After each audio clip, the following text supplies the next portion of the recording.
So a lot of times we hear that there is not much of a relationship between music and our religion, particularly Islam. So, we hear a lot of times like music is haram, just stay away from it completely. How did you make sense of like being able to balance both, especially if you're going through, finding and wanting to discover your sort of faith at that age? What's really important for people to understand is that if you're looking for a religion that's just completely black and white, Islam is not for you. Because Islam is very nuanced. Islam takes into consideration people's customs, their cultures, their traditions. It takes into consideration so much because it's meant to be natural for human beings, not something that's culturally predatory, right? We're not trying to like kill culture, and we're not trying to destroy things. Wherever Islam has went throughout history, it has accented the culture that's existing there. And one of my teachers has said that Islam is like a clear stream, and it takes on the color of what's underneath it. So if you go to China, you'll find an Islam that's authentically Chinese. If you go to Africa, you'll find the camps. Right, exactly. But if you the traditional places. Yeah, I'm just kidding. And if you go to Africa, you'll find Islam that is authentically African. And growing up in the West, in America, the question is, what does it mean to be authentically Muslim as an American, right? Or someone growing up in the West. So that kind of also inspired and drove my stuff. But going back to what you were saying earlier about Islamic or spiritually inspired content, I just consider myself a singer-songwriter who happens to be Muslim, because at the core of it, when you find anything beautiful, anything with depth, it does relate to spirituality. And all of my artwork goes back to this idea of we are not spiritual beings having a physical experience, or physical beings having a spiritual experience. So all the emotions you go through in your life, whether that's happiness, sadness, grief, whatever, that's part of the spiritual journey. And Rumi had said, like, whatever emotions come to you, welcome them. Like it's like a guest house. Just welcome them in and contemplate and think, and it'll help towards your growth. That reminds me of like how you just said that it kind of takes on the form of like what you're doing at the time and relates back to it, having purpose and all of that. You got me these like avatar socks.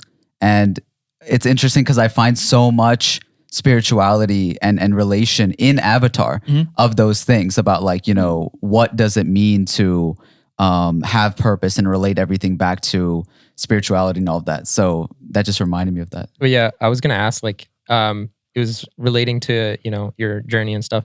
But sometimes I hear like people say like music is haram and stuff like that. Like, how would you, answer to that? Yeah. And did you have guilt with that when you first started? Yeah. So going back to what I was saying earlier, Islam is a nuanced thing. There's differences of opinion within Islamic law, and that's a real thing. So anyone who's telling you that music is categorically haram, they're just lying, because there's been a debate about it for They're just lying. because there's been a debate about this for 1400 years, and you're telling me all of a sudden you have definitive proof.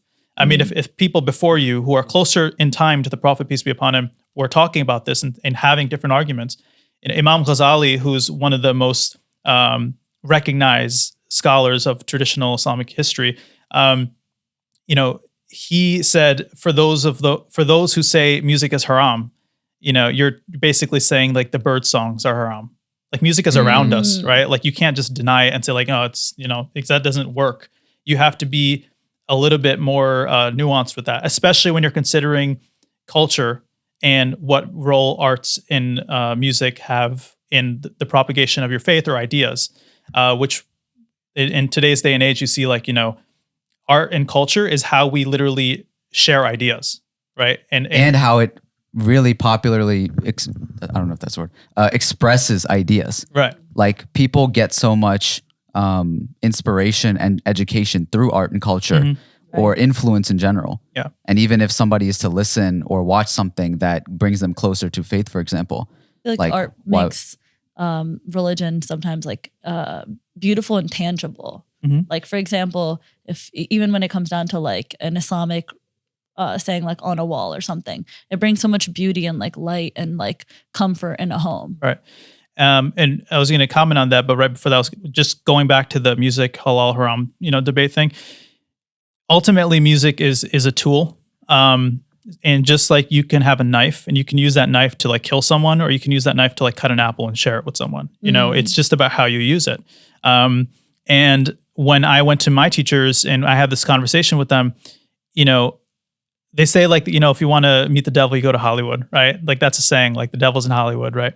And the reality is like you can, I forgot what I was going to say. You can, with music, it's a tool. It's how you use it, right? And the devil, this is what I was going to say.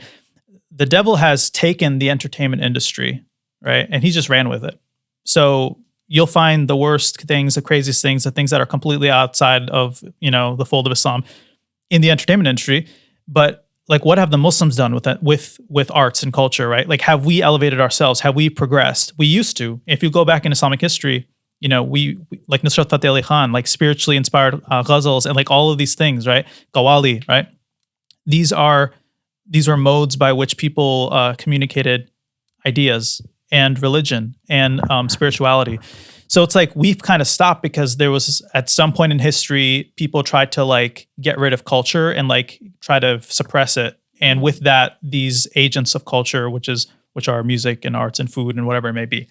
And so for me, you know, music is a tool by which you can communicate very important ideas. And one of my teachers also said that an artist is like, you know, an artist goes into the deepest part of themselves and takes out things and brings it to the surface so that other people can actually see it. And the artists are the ones who do that, whether they do it through architecture, whether they do it through music or paintings or whatever it is. And another thing is that in the Islamic understanding, God is beautiful and he loves beauty. And that's like a hadith as well.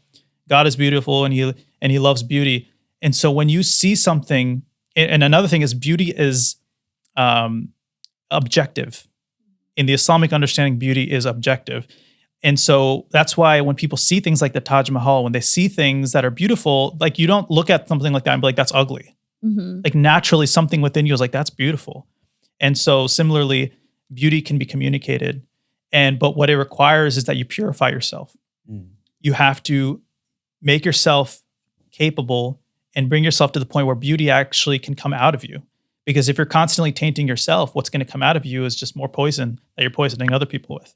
Yeah, like so people could excuse it. Yeah. Like find, you know, a way to be like, oh, well, and someone might listen to this podcast and be like, oh, well, Alman said, you know, this way. So it always, you know, we always talk about this. We market the heck out of this idea of intentions. Mm-hmm. And that's what it comes down to a lot. Intentions and just once again, the overall journey of like purifying yourself, understanding who you are. There's a saying that says like, you know, the one who knows himself knows God.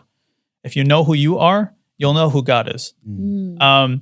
Just by the nature of what you are, right? And so, it really comes down to being an artist is in many ways a spiritual journey in of itself.